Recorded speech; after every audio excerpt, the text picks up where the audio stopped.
Não, Margot, não deve estar tão calor assim, né? Porque é a Alemanha, no final das contas, né? Na Alemanha é frio.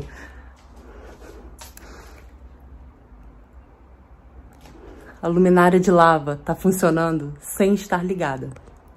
Nesse nível. Como nas 2 últimas semanas falamos muito de casos criminais, se você não viu, saíram 4 episódios especiais de Dia dos Namorados na semana passada.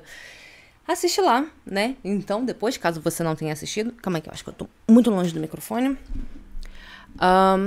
Então, né, depois de falar tanto de namorado, né, então essa semana eu não vou falar de casal, né, vou falar de um caso muito misterioso e que eu não consegui criar uma teoria definitiva, então eu tô muito curiosa para saber as teorias que vocês vão criar. Olá, pessoas maravilhosas, como é que vocês estão? Aqui é a Margot e toda terça-feira, 10 horas da manhã, eu tô aqui falando de alguma coisa que eu achei interessante.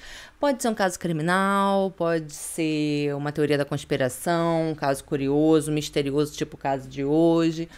Pode, sei lá, pode ser muita coisa. Então, se você é uma pessoa tão curiosa como eu, que gosta desse tipo de assunto, se inscreve aí, por favor, e ative as notificações para não perder nenhum episódio extra, já que dia e hora marcada nós temos.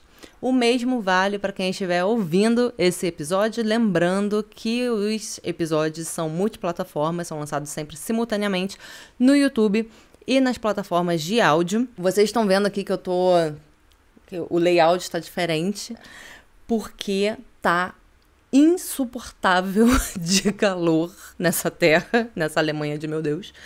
Então vocês provavelmente estão escutando o barulho do ventilador e do umidificador de ar, porque tá insuportável ficar aqui em cima. Então, muito provavelmente, em breve, eu vou começar a gravar lá embaixo no meu quarto, porque aqui em cima tá insuportável, impossível de ficar durante o dia, porque tá praticamente uma sauna.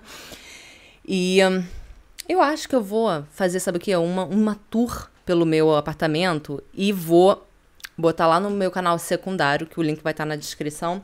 Então, sem mais delongas, os demais recados eu deixo para dar no final do episódio, como sempre. Então, sem mais delongas, bora pro episódio de hoje.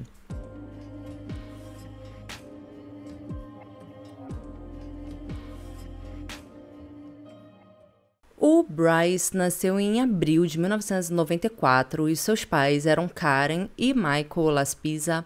A família era composta por eles 3, sem outros filhos. O Bryce era um bom garoto, tinha boas notas, muitos amigos.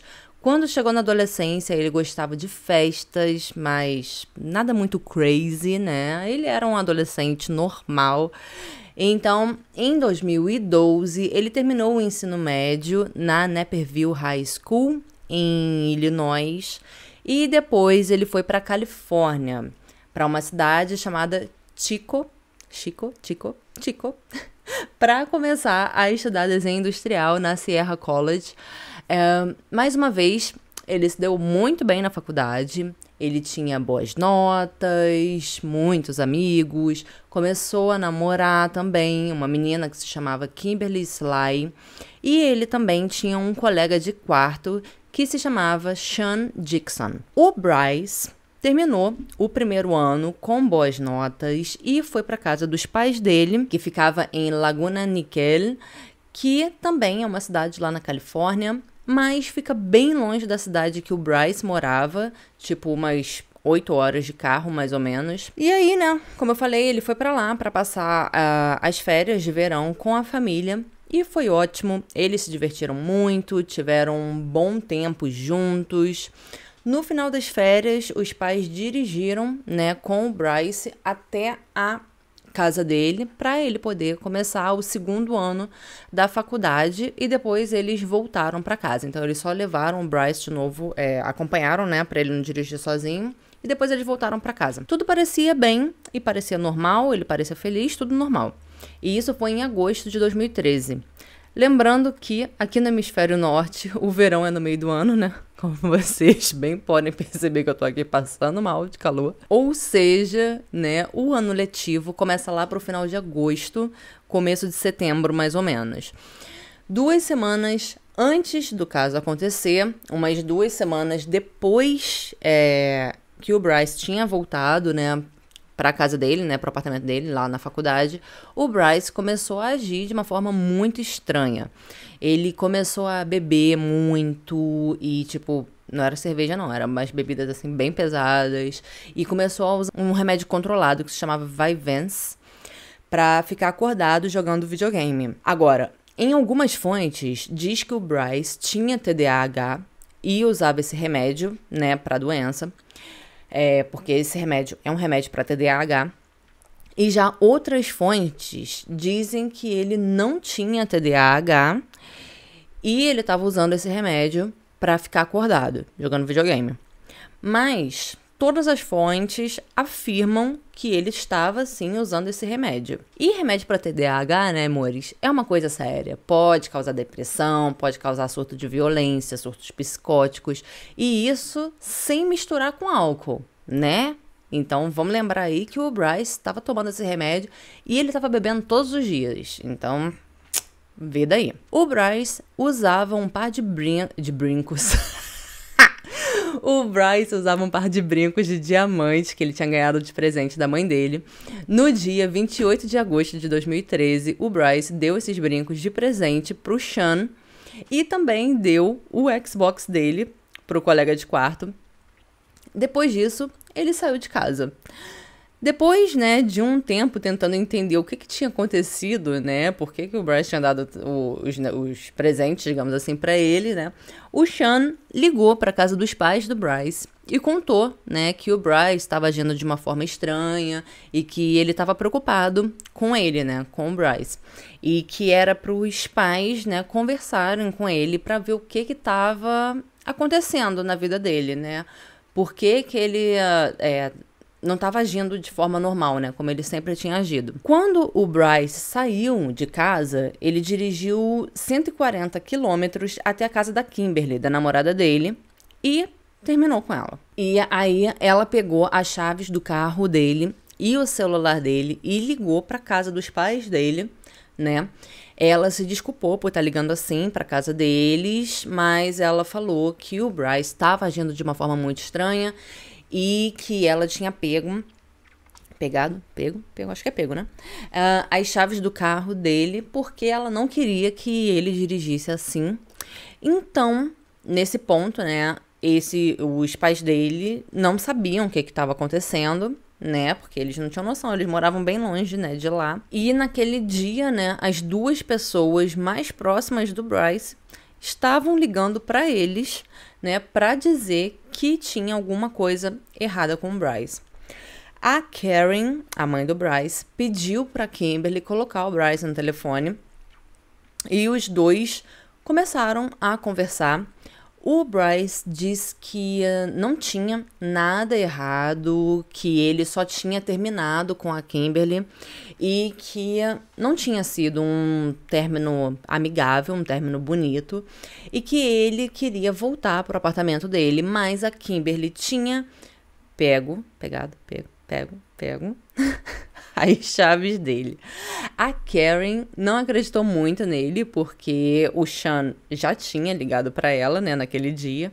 Então ela falou pro Bryce ficar na casa da Kimberly e que ela, né, a Karen, pegaria um voo no outro dia de manhã, né, logo pela manhã cedo, para ir lá conversar com ele e ver o que estava acontecendo. Mas o Bryce falou que não era para ela voar até lá, porque ele tinha muita coisa para conversar com ela e uma coisa muito séria e que ele não queria que fosse por telefone. Então, que não era para ela viajar até lá antes deles conversarem. Então, a Karen colocou o pai do Bryce, o Michael, no telefone para conversar com ele.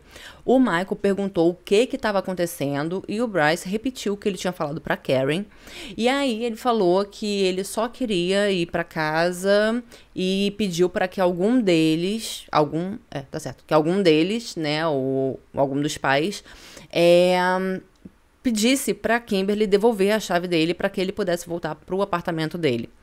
O Michael perguntou de novo se estava tudo bem e o Bryce respondeu que sim, que tava tudo suave na nave. E ele só queria as chaves dele para poder voltar para casa, né? Pro apartamento dele. Então, o Michael falou pra Karen que parecia que o Bryce estava bem, ele estava lúcido, estava conversando normalmente.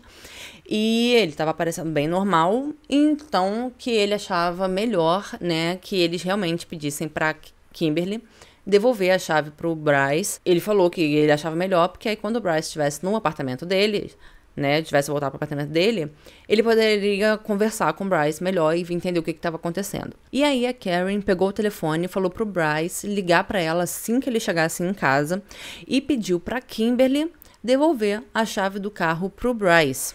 A Kimberly não estava muito confiante nisso, né, mas ela fez. E aí o Bryce saiu da casa dela. Quando foi por volta de 1 da manhã, mais ou menos, o Bryce ligou para avisar, né, que ele já tinha chegado em casa. Ele ligou para casa dos pais dele para avisar que ele já tinha chegado no apartamento dele. Eles ficaram super aliviados e falaram para ele descansar e que eles conversariam no dia seguinte de manhã, quando o Bryce acordasse. Quando foi por volta de 11 horas da manhã, a Karen recebeu uma mensagem automática da companhia de seguros do carro, né, dos carros da família, avisando que o serviço tinha sido usado por um dos carros, que era um Toyota Highlander 2003. Esse era o carro que o Bryce usava. Ela ficou assustada um pouco, porque ou o Bryce tinha tido um problema com o carro na noite anterior e não falou para ela, ou ele tinha saído naquele dia, bem de manhã cedo, e tinha sofrido um acidente. Nisso, a Karen ligou para o celular do Bryce, mas ele não atendeu. Então, ela ligou para o celular do Sean, do colega de quarto, e pediu para falar com o Bryce. Mas, para o desespero dela, o Sean disse que o Bryce não estava lá e que ele não tinha voltado na noite anterior. O primeiro pensamento, né, dos pais dele foi, óbvio, ligar para a polícia, mas aí eles pensaram: vamos ver se ele usou a conta bancária, porque o Bryce, ele tinha um cartão de crédito que era conjunto com o cartão dos pais dele, né? Então, eles podiam ver se ele tinha usado o cartão de crédito ou não. E, de fato, o Bryce tinha sido algumas horas antes em uma oficina em uma cidadezinha chamada Butwillow. E essa cidadezinha, né, ela ficava na margem da Interestadual I-5, no meio do caminho entre o apartamento do Bryce e a casa dos pais dele. Como o Bryce tinha dito que ele tinha muito o que conversar com os pais e que tinha acontecido uma coisa muito séria, alguma coisa assim, então, e ele também não queria falar por telefone, né? Então, eles pensaram que talvez o Bryce tinha decidido ir para casa deles direto, depois que ele saiu da casa da Kimberly, porque essa cidadezinha era no meio do caminho. E aí, ele teve algum problema com o carro, e foi aí que ele usou o seguro e usou o cartão de crédito, né, para pagar a oficina, no caso. Então, o que a Karen fez? Como ela não estava conseguindo falar com o Bryce, ela ligou para a oficina, para o número da oficina que estava lá no cartão, né? O cara que tinha atendido o Bryce se chamava Christian, e ele falou que o Bryce tinha ficado sem gasolina na Interestadual algumas horas antes, né? Antes da Karen ligar para ele. Foi aí que o Bryce tinha ligado para a assistência do seguro e esse Christian levou a gasolina para ele lá, né? O Christian perguntou para Karen se ela queria que ele fosse lá dar uma olhada se o Bryce tinha resolvido o problema com o carro, e ela aceitou a ajuda dele. Como já tinham se passado algumas horas desde que ele tinha recebido a gasolina, o Bryce, né? Provavelmente ele já estaria chegando em casa naquele ponto, né? Na casa dos pais dele. Mas, para surpresa do Christian, o Bryce estava parado no acostamento, no mesmo lugar que ele tinha deixado ele. Ele simplesmente estava sentado no carro, segurando o volante e olhando para frente sem fazer nada. E, isso já tinham horas que ele estava lá. O Christian se aproximou do carro do Bryce, né? E o Bryce reconheceu ele. O Christian falou pro Bryce que ele precisava atender o telefone e falar com os pais dele, porque eles estavam, né, morrendo de preocupação, né? Então, O Christian pegou o celular e ligou pra Karen, o próprio celular dele, né, do Christian. E ligou pra Karen e falou que o Bryce estava parado lá no mesmo lugar e passou o telefone pro Bryce. A Karen começou a perguntar o que ele estava fazendo e por que ele ainda estava parado lá, né?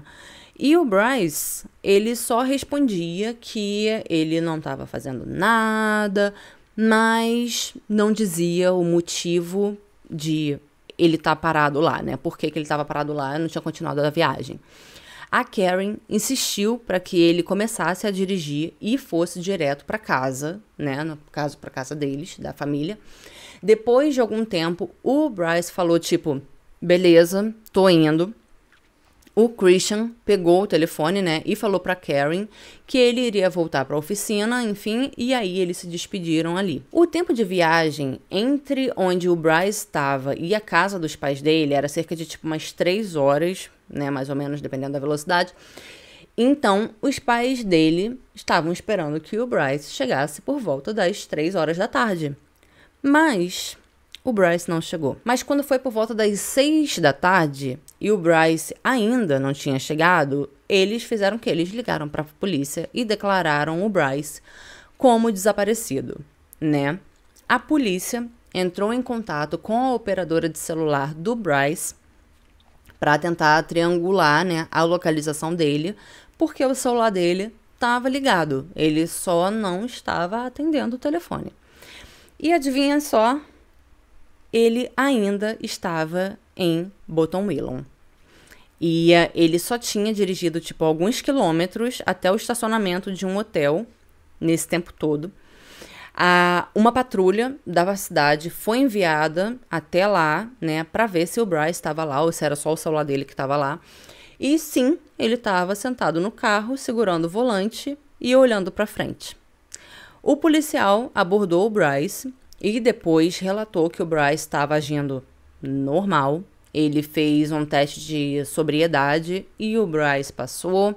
Ele revistou o carro, né? O policial revistou o carro do Bryce e não achou nada, nenhuma droga, nem álcool, absolutamente nada. Ou seja, não tinha nada suspeito no carro do Bryce e o Bryce não estava sob influência de nada. De álcool, de nada, né, ao que parecia. Então o policial ordenou que ele ligasse para os pais dele, na frente do policial. Então o Bryce, que até então estava super cooperativo e amigável, ficou tenso e relutante, porque ele não queria ligar para casa, mas dizia que iria para casa em breve. Mesmo assim, o policial pediu o celular do Bryce e ligou para a casa dos pais dele. O policial falou com a Karen que ele estava, né, com o Bryce e que ele estava bem e que não tinha nada de suspeito. O Bryce tinha 19 anos, né, então ele era maior de idade. Ele não estava fazendo nada de errado, então não tinha mais nada o que a polícia poderia, né, fazer ali naquele momento. Então ele passou o celular pro Bryce e a Karen só pedia desesperadamente para ele continuar dirigindo até em casa. Só faltavam tipo 3 horas de viagem e eles poderiam conversar e resolver o que quer que estivesse estressando ele assim que ele chegasse na casa dos pais dele.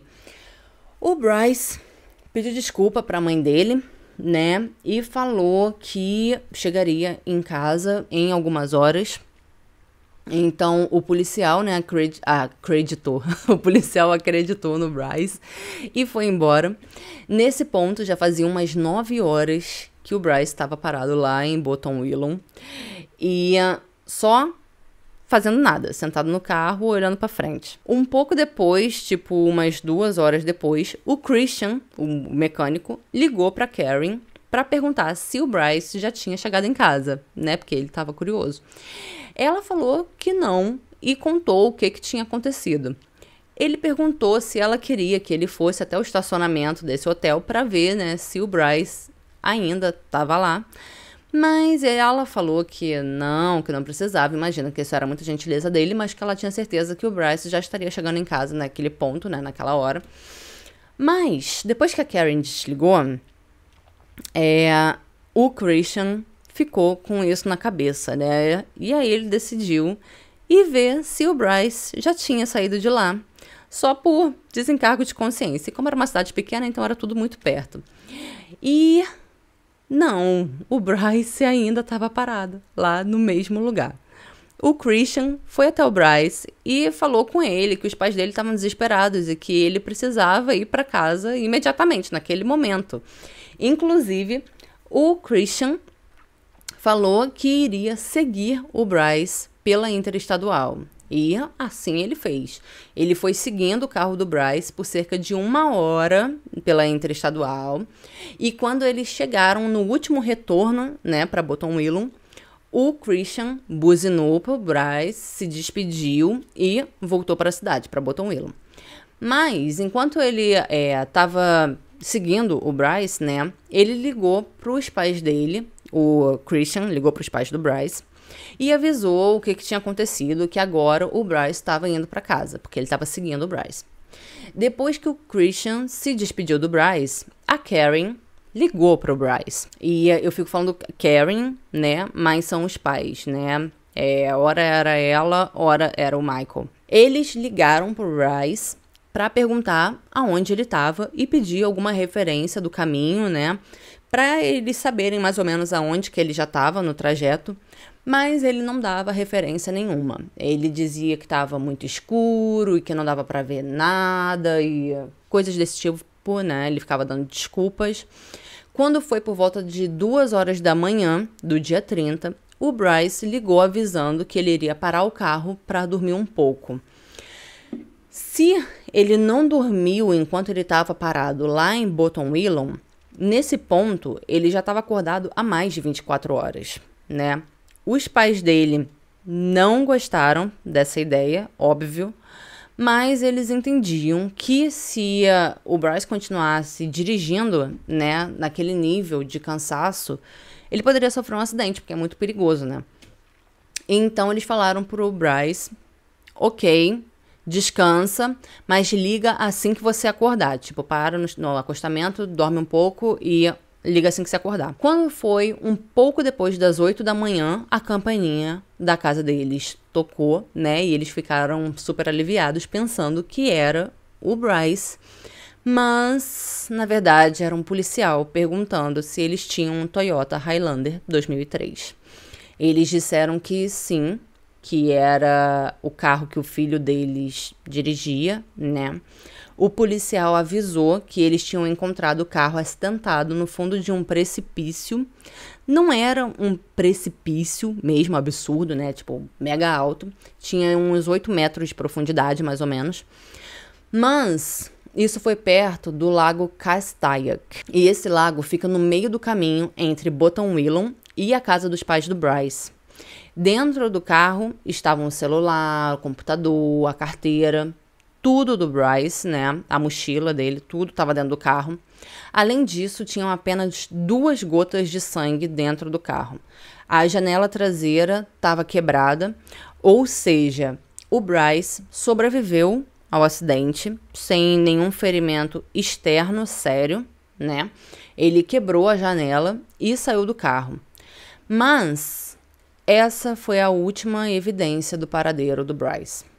As marcas de pneu que o carro deixou, né, indicam que ele acelerou em direção ao precipício. Os policiais acreditam que ele tenha tentado tirar a própria vida com esse acidente. Quem olha esse precipício, né, de fora, em direção ao lago, acha que o lago está bem perto. Então acreditam que ele tenha acelerado, né, em direção ao lago, achando que o carro iria cair dentro do lago. Mas isso não aconteceu, né? E aí ele pousou, digamos assim, 8 metros só abaixo. Foram realizadas buscas no lago, além de buscas com helicópteros, homens no chão, né, cães farejadores, e nada foi encontrado. Ou melhor, 9 dias depois que o Bryce desapareceu, 2 cães farejadores separados pegaram o cheiro dele saindo do carro indo até a margem do lago, atravessando uma ponte e indo até uma parada de caminhões. Depois disso, o cheiro desapareceu. As buscas duraram mais 3 semanas e depois foram encerradas. Desde 30 de agosto de 2013, o Bryce é uma pessoa desaparecida e ninguém tem ideia do que aconteceu com ele. A Karen e o Michael, né, ainda têm esperança de que o Bryce volte para casa algum dia. Esse foi o episódio de hoje, eu espero que vocês tenham gostado. Me conta aí o que você acha que aconteceu com o Bryce. Algumas pessoas acreditam que ele tenha tirado a própria vida lá no lago mesmo e ninguém o encontrou. Outras pessoas acreditam que ele tenha perdido a memória depois do acidente, né? Que ele tenha batido a cabeça, tido uma concussão, alguma coisa assim. E ele tenha perdido a memória e ainda tá vivo, mas sem saber quem ele é.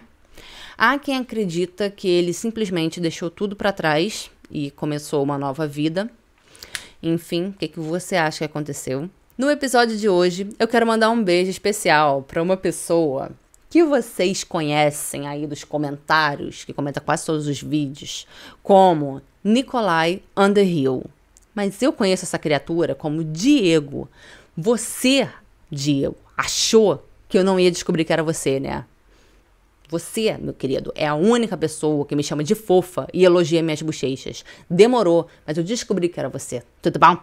E quando eu morava no Brasil, essa criatura, né, vivia falando que a minha comida era uma merda. Tá? Mas toda folga que eu tinha, toda a minha folga, né, que eu estava em casa, ele estava lá em casa fazendo o quê? Comendo meu macarrão salgado e falando que estava uma merda, mas toda semana ele estava lá comendo meu macarrão salgado. Que saudade que eu tenho de você perturbando minha cabeça, tá? Mas muito obrigada pelo apoio, malinha. Eu quero lembrar, né, que eu abri um canal, um segundo canal, e é porque eu comecei a sentir falta da parte terapêutica do YouTube, e aí eu montei o Fala Margot Light, o link vai estar na descrição, por favor, se inscreva lá também, mas principalmente, né, se inscreva nesse canal aqui, tá? Porque a gente tá aí na busca dos 10 mil, então, por favor, me ajude. E no canal secundário eu vou fazer a tour, vou fazer agora, quando eu terminar de gravar isso aqui, eu vou fazer a tour pelo meu apartamento, vou lançar lá pra vocês verem. Lembrando, né, que esse canal aqui, ele tá aberto para membros, então quem quiser e puder apoiar o canal com o din-din, o link vai estar na descrição também. E também tem o botãozinho de Seja Membro do lado do botão de inscrever-se. Por favor, se inscrevam nesse canal aqui, porque eu estou na busca dos 10 mil. Me ajudem, por favor. Porque quando a gente bater 10 mil, eu vou fazer uma semana inteira de vídeos. Prometo, prometo. Então eu acho que é isso. Já falei demais, então é isso. Um beijo e eu vejo vocês no próximo episódio ou no outro canal.